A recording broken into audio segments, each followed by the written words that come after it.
Somos Rosa y Abel. Les presentamos el cuaderno OrtoÁgil 6. El objetivo de OrtoÁgil 6 es trabajar la ortografía castellana para sexto de primaria. En el cuaderno OrtoÁgil, el alumno trabaja en papel de forma evolutiva y deductiva. Además, el cuaderno disfruta de un soporte de recursos digitales para la clase.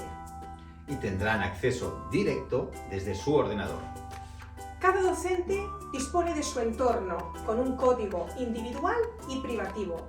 Les presentamos las herramientas digitales de este cuaderno para toda la clase. Ahora accedemos al libro digital de sexto. En el primer recurso encontrarán el cuaderno digitalizado, así como su solucionario. El segundo recurso son los audiodictados. Y el tercer recurso son el cuadro competencial y los indicadores operativos. Ahora les hacemos un pequeño resumen de los recursos. Para realizar trabajos de clase grupal en la pizarra digital encontrarán el cuaderno digitalizado página por página con su correspondiente solucionario. El siguiente recurso son los audiodictados. Aquí el alumno prepara, escucha y corrige los dictados. Encontrarán el audio pausado para que pueda realizar el dictado y el audio seguido para hacer las oportunas correcciones. El siguiente recurso es exclusivo para docencia. Estamos hablando del cuadro competencial.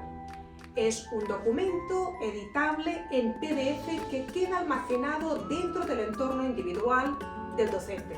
Si desean, también pueden imprimirlo. El otro recurso exclusivo para docencia son los indicadores operativos. Estamos hablando de un cuaderno de 48 páginas de ortografía. Aun ello, Editorial Edarca ha decidido facilitar los indicadores operativos para dar herramientas al docente en el momento de la evaluación. Creemos que OrtoÁgil es una excelente herramienta para trabajar la ortografía castellana de manera individual, evolutiva, en papel y de manera grupal en la pizarra digital.